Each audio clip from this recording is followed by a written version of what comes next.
देखिए dear students, आज हम लोग क्लास 12 केमिस्ट्री का डियर स्टूडेंट 6 फरवरी के लिए रामबाण प्रश्न लेकर आए हैं केमिस्ट्री का। तो एक एक ऑब्जेक्टिव को यहाँ से याद करके सीधे परीक्षा में प्रवेश कीजिएगा डियर स्टूडेंट्स, क्योंकि ये सब जो प्रश्न है ये आपके परीक्षा में सीधा पूछा जाएगा, क्योंकि ये सब प्रश्न है दोस्तों बार बार मोस्ट सेलेक्टेड क्वेश्चन है। तो वीडियो को पूरा देखिए, अंत तक देखिए और चैनल को सब्सक्राइब जरूर से कर लीजिए। देखिए 2024 का पूरा वायरल क्वेश्चन करने वाला है, तो फटाफट लास्ट तक बने रहिए। आपके एग्जाम में 70 ऑब्जेक्टिव क्वेश्चन पूछा जाएगा, जिसमें से आपको 35 क्वेश्चन का ही आपको दोस्तों अटेम्प्ट करना है। तो आइए फटाफट प्रवेश करते हैं, बेहतरीन वीडियो की शुरुआत करते हैं। आप लोग फटाफट से लाइक सब्सक्राइब जरूर से कर लीजिए। और यहाँ से फटाफट यहाँ से पहला क्वेश्चन आप लोग देखिएगा तो क्या कहा जा रहा है कि द्रव में किसी द्रव का परिक्षेपण क्या कहलाता है। देखिए एक एक ऑब्जेक्टिव याद करना, ये मेरा गारंटी है कि लड़ेगा, ठीक ना। तो द्रव में द्रव का परिक्षेपण है वो आपका क्या कहलाएगा, जल्दी से बताइएगा। तो यहाँ से याद रखना आप लोग का पायस कहलाएगा, यानी कि द्रव का द्रव में परिक्षेपण जो होता है दोस्तों क्या कहलाता है, तो ये आपका पायस कहलाता है। तो इस बात को जरूर याद रखिएगा, पायस जो होगा दोस्तों आप लोग देखिएगा तो सी नंबर ऑप्शन में हो जाएगा, यानी कि द्रव का द्रव में परिक्षेपण जो कहलाता है दोस्तों वो आपका पायस कहलाता है, जो कि सी नंबर ऑप्शन में है। एक एक प्रश्न को बिल्कुल याद करके सीधे परीक्षा में मिलिएगा, ठीक ना। चलिए यहाँ पर सेकंड नंबर क्वेश्चन कहा जा रहा है दोस्तों के बाण आर्यकाल विधि द्वारा दोस्तों शोधन किया जाता है। देखिए बाण आर्यकाल विधि द्वारा दोस्तों क्या शोधन किया जाता है, जल्दी से बताइएगा। देखो यहाँ पर आपको बाण आर्यकाल विधि द्वारा शोधन किया टाइटेनियम में जेड, ठीक ना। ये आप लोग का दोनों का यूज जो आप लोग का शोधन किया जाता है आपका किसके द्वारा, बाण आर्यकाल विधि द्वारा, जरूर याद रखिएगा। और जो बच्चा अभी तक PDF पर नोट्स नहीं लिया जरूर ले लीजिएगा, पूरा 100% लड़ने की गारंटी है। बस आप लोग को जितना दे देंगे मेहनत कर दीजिए, इतना में ये पूरा लड़ने की गारंटी होता है, हर साल लड़ता है। चलिए नेक्स्ट क्वेश्चन यहाँ से देखिएगा 3 नंबर। तो कहा जा रहा है दोस्तों कि विद्युत अपघटनी का शोधन किस विधि से किया जाता है। देखिए विद्युत अपघटनी का जो शोधन है दोस्तों किस विधि से किया जाता है, तो आपको याद रखना है दोस्तों ये आपका ओरम, यानी कि दोस्तों यहाँ पर एजी सिल्वर और दोस्तों कॉपर, ये सब के द्वारा किया जाता है, यानी कि ओरम एजी और दोस्तों कॉपर, ये जो शोधन किया जाता है विद्युत अपघटनी से किया जाता है, यानी कि ऑल ऑफ दिस हो जाएगा। देखो कॉपर वाला पूछा गया किसका शोधन विद्युत अपघटनी से किया जाता है, तो कॉपर का, साथ में सिल्वर का किया जाता है, साथ में ओरम को भी किया जाता है। तो यहाँ से डी नंबर ऑप्शन याद रखेगा, ये सभी ऑप्शन है ये आपका विद्युत अपघटनी के शोधन में आप लोग का यूज किया जाता है इलेक्ट्रोलाइट रिफाइनिंग में, ठीक ना। जरूर याद रखिएगा, सीधे आपके परीक्षा में लड़ेगा, ठीक ना। चलिए यहाँ पर देखिएगा दोस्तों तो कहा जा रहा है कि सिलिका जेल अवशोषित कर लेता है। देखिए सिलिका जेल दोस्तों अवशोषित कर लेता है, किसको अवशोषित कर लेता है, जल्दी से बताइए। सिलिका जेल किसको अवशोषित कर लेता है, तो याद रखिएगा जल वाष्प को दोस्तों अवशोषित कर लेता है। तो यहाँ से सही जवाब ऑप्शन भी होगा, सिलिका जेल अवशोषित कर लेता है, ठीक ना। जल वाष्प को अवशोषित कर लेगा, इसीलिए मेरे प्यारे स्टूडेंट जो ही बच्चा ऑप्शन नंबर बी लगा है जल वाष्प को, उनका बिल्कुल सही जवाब है। जरूर याद कर लीजिएगा, ये आपके परीक्षा में सीधे पूछे जाएगा।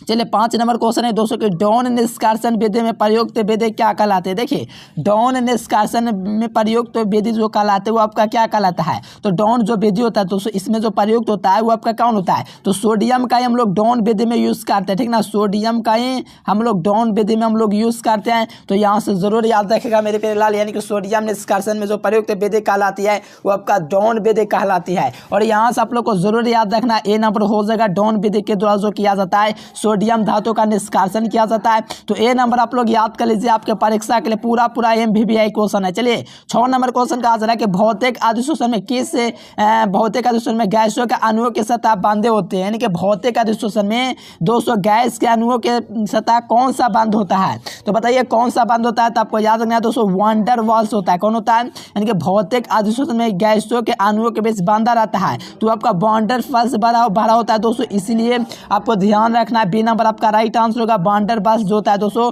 भौतिक अधिशोषण में गैस अणुओं के बीच क्या होता है, बांधा होता है, इसीलिए सही जवाब की बात करेंगे मेरे प्यारे लाल तो ऑप्शन बी हो जाएगा वांडर वाल्स।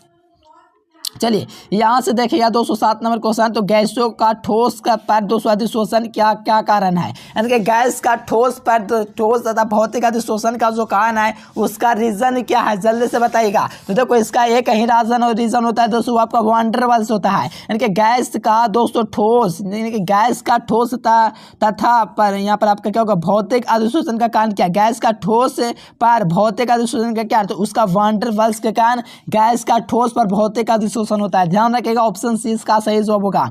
चलिए ये क्वेश्चन देखिए 8 नंबर कहा जा रहा है कि किस पदार्थ पर किसी दाब का परिक्षेपण होता है। देखिए किसी पदार्थ का दाब का परिक्षेपण जो कहलाता है ये आपका क्या कहलाता है, चलिए बताइए यहाँ पर 8 नंबर क्वेश्चन क्या हो जाएगा, चलिए जल्दी से बताइएगा। कहा जाए कि ठोस पदार्थ पर किसी दाब का परिक्षेपण होता है वो आपका जैल कहलाता है, क्या कहलाता है, जैल कहलाता है, याद रखिएगा बी नंबर आपका सही जवाब होगा।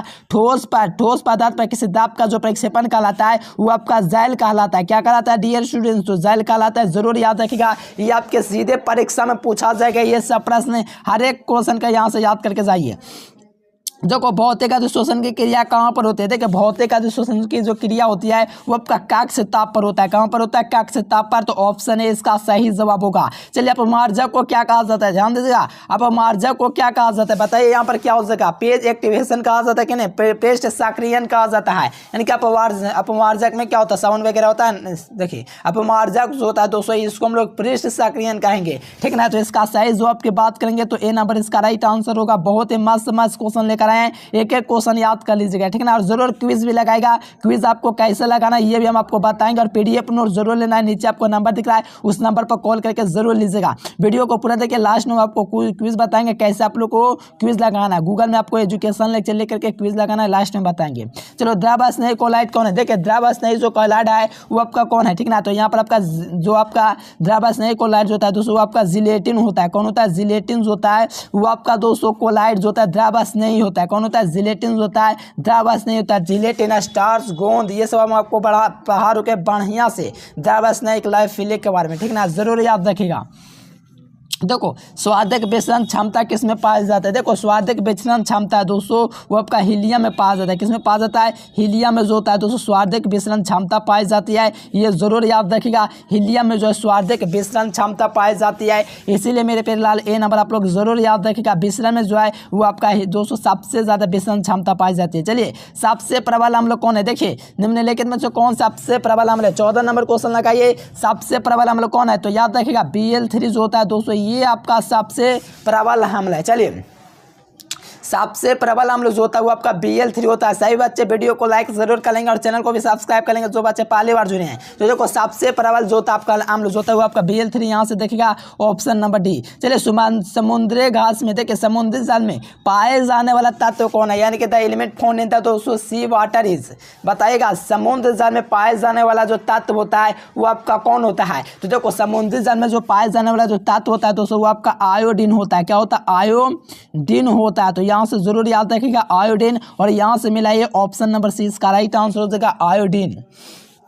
चलिए यहाँ पर 16 नंबर क्वेश्चन कहा जा रहा है कि स्वार्थिक आयनन विभव किसका होता है। देखिए स्वार्थिक आयनन विभव है दोस्तों किसका होता है, स्वार्थिक आयनन विभव। तो देखिए फास्फोरस का जो होता है दोस्तों स्वार्थिक आयनन विभव होता है, किसका होता है, फास्फोरस का जो होता है बिल्कुल सबसे ज्यादा आयनन विभव होता है। तो यहाँ से आप लोग को याद रखना है बी नंबर इसका सही जवाब होगा। स्वार्थिक आयनन विभव जो होता है वो आपका फास्फोरस का होता है, ठीक ना, यहाँ से जरूर याद रखिएगा ऑप्शन नंबर बी होगा। स्वार्थिक आयनन विभव जो होता है वो आपका फास्फोरस का होता है। चलिए बहुत ही मस्त क्वेश्चन है, जरूर याद करके सीधे परीक्षा में मिलिएगा दोस्तों। चलिए 70 नंबर क्वेश्चन लगाइए, कार्बनिक यौगिकों में तत्व उपस्थित होना चाहिए। देखिए लास्ट में हम आपको बताएंगे क्विज कैसे लगाना है, वीडियो को जरूर पूरा से देखो, ठीक ना, इसका क्विज भी हम आपको लगा देंगे जो कि आपका इसका रिजल्ट भी देंगे। चलिए कार्बनिक तत्व में जो उपस्थित होता है दोस्तों वो आपका क्या उपस्थित होता है, जल्दी से बताइए।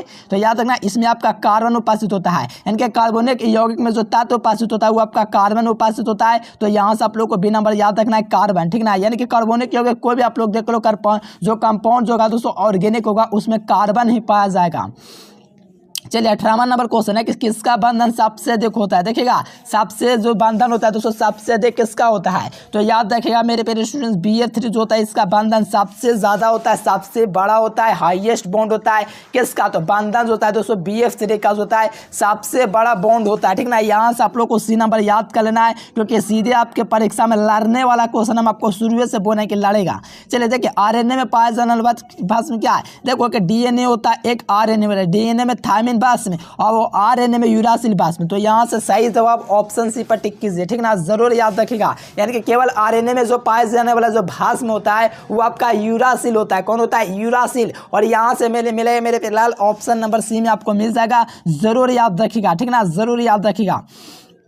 चलो यहाँ पर मिथाइल नाइट्राइल का सूत्र क्या होता है। देखिए मिथाइल नाइट्राइल का जो सूत्र होता है दोस्तों वो आपका क्या होता है, जल्दी से बताइएगा। मिथाइल नाइट्राइल का जो सूत्र होता है वो आपका क्या होता है।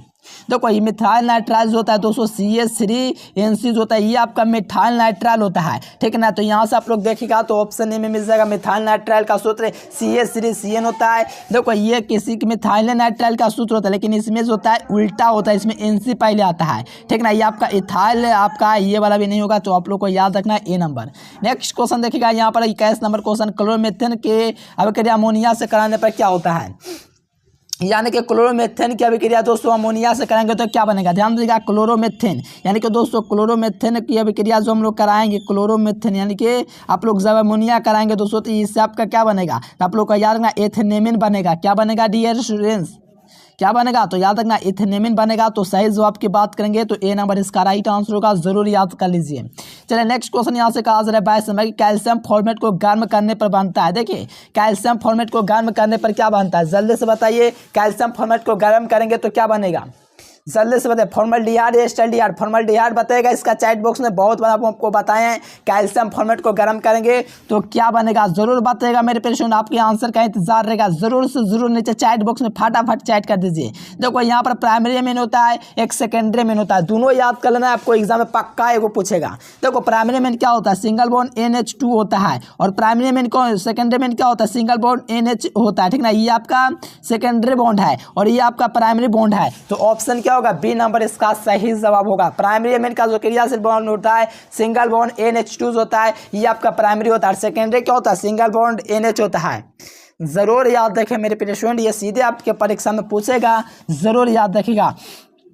देखिए एमीन किसका व्युत्पन्न है, देखो एमीन आप लोग जानते होंगे दोस्तों किसका व्युत्पन्न है, बहुत ही इजी क्वेश्चन है। जैसे कि आप लोग फेनॉल बेंजीन का जानते हो, उसी प्रकार से एमीन होता है NH2 आपका अमोनिया का होता है। किसका होता है, NH2 अमीन होता है, अमोनिया का होता है व्युत्पन्न, ठीक ना। जरूर याद रखेगा। और लास्ट में क्विज लगाने वाला है, फटाफट मजा आ जाएगा। आप लोग क्विज दीजिएगा तो कितना बढ़िया नंबर लाते हैं, मजा आएगा। आप लोग जरूर लास्ट तक देखिए, क्विज हम आपको बताएंगे कहाँ से लगाना है।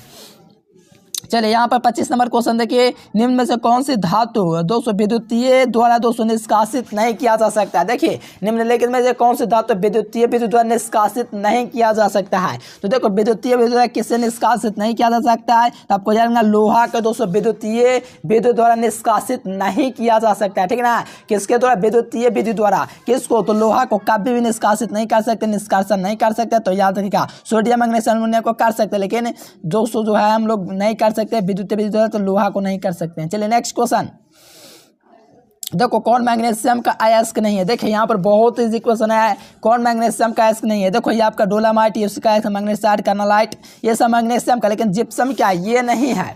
जिप्सम दोस्तों इसका अयस्क है नहीं मैग्नीशियम का, ठीक ना। जरूर याद रखिएगा, ये सब परीक्षा में आपका पूछता है, जरूर जरूर जरूर याद रखिएगा। मैं बार बार बोल रहा हूँ, एक एक क्वेश्चन याद कर लो यार, एक एक क्वेश्चन। चलो नाइट्रो एल्केन के अपकरण से क्या बनेगा, ध्यान दीजिएगा। नाइट्रो एल्केन के अपकरण से क्या बनेगा, जल्दी से बताइएगा। नाइट्रो एल्केन के अपकरण से क्या बनेगा, तो याद रखना नाइट्रो एल्केन के अपकरण से दोस्तों क्या बनेगा, तो आपको याद रखना प्राइमरी एमीन बनेगा, ठीक ना। प्राइमरी एमीन बनेगा, ठीक ना। देखिए यहाँ पर प्राइमरी एमीन बनेगा, प्राइमरी, ठीक ना। तो यहाँ से आप लोग को याद रखना है प्राइमरी एमीन यानी कि 1 डिग्री एमीन बनेगा। किसके अपकरण से, नाइट्रो एल्केन के अपकरण से, ठीक ना। जरूर याद रखिएगा। ऑप्शन नंबर सी इसका राइट आंसर होगा, तो याद रखिएगा।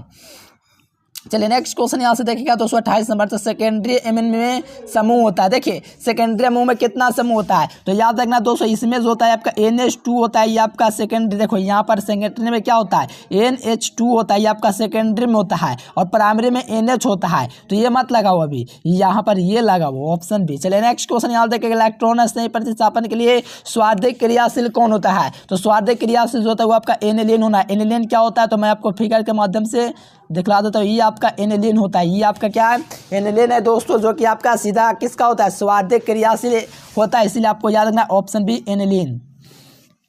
चलिए यहाँ पर कहा जा रहा है कि गोथाखोर O2 के साथ मिलाकर के ले जाते हैं। देखिए यहाँ पर गोथाकार है दोस्तों, O2 के साथ मिलाकर के क्या ले जाते हैं, जल्दी से बताइए। यहाँ पर क्या हो जाएगा, गोथाखोर जो होता है दोस्तों O2 के साथ मिलाकर के ले जाते हैं, तो ये आपका हीलियम ले जाता है। क्या ले जाता है, गोथाखोर जो होता है दोस्तों, ये आपका क्या ले जाता है, हीलियम ले जाता है। यानी कि गोथाखोर O2 ऑक्सीजन के साथ मिलाकर के कौन ले जाता है, तो हीलियम ले जाता है। जरूर याद रखेगा, बी नंबर इसका सही जो होगा। गोथाखोर में जो होता है O2 के साथ मिलाकर के कौन ले जाता है, तो आपको याद रखना है हीलियम एग्जाम जो होता है यहीं आपका ले जाता है। चलिए बहुत मस्त ज़बरदस्त क्वेश्चन है, ज़रूर याद रखिएगा, ठीक ना। ये आपका गोताखोर आप लोग देखोगे, जैसे कि किसी दोस्तों तालाब में कूदना रहता है तो गोताखोर क्या होते हैं, ऑक्सीजन ले करके घुसते हैं, तो इसके साथ हीलियम भी रहता है, तो बे नंबर इसका सही जवाब हो जाएगा। चलिए 31 नंबर क्वेश्चन है दोस्तों कि HCF4 क्या कृत्य क्या है, तो इसका जो कृत्य होता है दोस्तों स्क्वायर प्लेन होता है, वर्ग समतलीय होता है। HCF2 जो होता है वो आपका रैखिक होता है। क्या होता है HCF2 जो है दोस्तों वो आपका रैखिक होता है, लेकिन यहाँ पर आपका दोस्तों स्क्वायर प्लेन हो जाएगा HCF2, ठीक ना। ऑप्शन नंबर बी हो जाएगा। नेक्स्ट क्वेश्चन का आ जाएगा कपड़ा धोने का सोडा का सूत्र क्या होता है। देखिए कपड़ा धोने वाला सोडा का जो सूत्र होता है वो आपका Na2CO3 × 10H2 होता है, ठीक ना। जरूर याद रखिएगा कपड़ा धोने वाला सोडा का जो सूत्र होता है वो आपका Na2CO3 × 10H2 होता है, ठीक ना। Sodium carbonate -H2O option number A इसका राइट आंसर होगा। जरूर याद रखिएगा मेरे प्यारे स्टूडेंट्स, Na2CN2 × 10H2O ऑप्शन क्या होगा, ए हो जाएगा। इनके पानी धोने के लिए 10 बाल्टा यूज करते हैं, इसलिए 10H2O। चलिए अयास्क में उपस्थित अशुद्धि को क्या कहते हैं। देखिए अयास्क में उपस्थित अशुद्धि को क्या कहते हैं, तो अयास्क में उपस्थित अशुद्धि को हम लोग गैंग कहते हैं। क्या कहते हैं, अयास्क में जो उपस्थित अशुद्धि होता है दोस्तों इसको हम लोग क्या कहेंगे, गैंग कहेंगे। क्या कहेंगे, गैंग। चलिए 34 नंबर क्वेश्चन है, कॉपर धातु का शोधन किस विधि से किया जाता है। देखो कॉपर विधि का दोस्तों कॉपर का जो शोधन किया जाता है वैद्युत अपघटन शोधन विधि द्वारा किया जाता है, तो इसको जरूर याद रखिएगा दोस्तों, वैद्युत अपघटन शोधन द्वारा कॉपर का शोधन किया जाता है, तो इसको भी जरूर याद कर लीजिए। ये सब जो क्वेश्चन आपको करवा रहे हैं रामबाण प्रश्न है, हमको शुरू में बताएं कि कॉपर का शोधन किस विधि से किया, वैद्युत अपघटन शोधन। बहुत मैं क्वेश्चन बतला दिया हूं, याद करके एग्जाम में जाना है। चलो कॉपर में होता है, ध्यान दीजिएगा, क्विज भी लगाना है आप लोगों को। तो देखिए यहाँ पर कॉपर जो होता है दोस्तों CuTsFeS होता है। क्या होता है, CuTsFeS होता है, ये आपका कॉपर माटे में होता है, तो बे नंबर इसका सही जवाब होगा। जरूर याद कर लीजिए। चलिए 35 नंबर क्वेश्चन है दोस्तों, गुरुत्वीय पृथक्करण विधि द्वारा सांद्रित किया जाता है। देखिए गुरुत्व पृथक्करण विधि जो सांद्रित किया जाता है वो आपका हेमाटाइट किया जाता है। क्या किया जाता है, हेमाटाइट किया जाता है। तो गुरुत्व पृथक्करण विधि द्वारा सांद्रित किया जाता है, तो हेमाटाइट हो जाएगा मेरे प्यारे स्टूडेंट्स। ऑप्शन नंबर 20 का राइट आंसर हो जाएगा। हेमाट गुरुत्व पृथक्करण विधि जो सांद्रित किया जाता है हेमाटाइट किया जाता है, ठीक ना। जरूर याद रखिएगा, ऑप्शन बी होगा। चलो फफोलादार कॉपर कौन है, देखो अशुद्ध कॉपर को, यानी कॉपर का जो 1% अशुद्धि होता है उसी को फफोलादार कॉपर कहा जाता है, और यहाँ से मिलाएगा तो डी नंबर आपका सही जवाब होगा, क्योंकि फफोलादार जो कॉपर होता है उसमें 1% अशुद्धि रहता है। क्या रहता है, 1% कॉपर का अशुद्धि रहता है, इसीलिए आप लोग को याद रखना है। चलिए यहाँ पर देखिए नेक्स्ट क्वेश्चन कहा जा रहा है कि एक यौगिक जलांशन के पश्चात 1 डिग्री अमीन देगा, तो वो यौगिक जो होगा वो आपका यौगिक कौन होगा, तो वो यौगिक जो होता है दोस्तों आपका साइनाइड होता है, जो 1 डिग्री के पश्चात आपका यौगिक देता है जलांशन के पश्चात। चलो बहुत बढ़िया, जरूर याद रखिएगा सी नंबर। चलिए नेक्स्ट क्वेश्चन यहाँ पर 38 नंबर कहा जा रहा है कि इथाइल अमीन का IPAC नाम क्या। देखो इथाइल अमीन का APAC नाम क्या है, तो इसी को हम लोग कहते हैं इथेनॉमिन। क्या कहते हैं, इथेनॉमिन, तो ए नंबर हो जाएगा। जो बच्चा PDF नोट्स नहीं लिया, नंबर आपको दिख रहा है नीचे, आप लोगों को कांटेक्ट करना है। ईथर के उपस्थिति में एल्काइल हैलाइड की अभिक्रिया सोडियम के साथ कराने पर ये जो अभिक्रिया कहलाता है आपका बूर्ज अभिक्रिया कहलाता है। ये हम आपको बढ़िया से समझाएंगे एक एक अभिक्रिया को। श्रृंखलन गुण सबसे ज़्यादा किस में पाया जाता है, तो श्रृंखलन गुण सबसे ज़्यादा कार्बन में पाया जाता है, क्योंकि कार्बन में 4 को बॉन्ड होता है, ठीक ना। तो यहाँ से ऑप्शन भी हो जाएगा।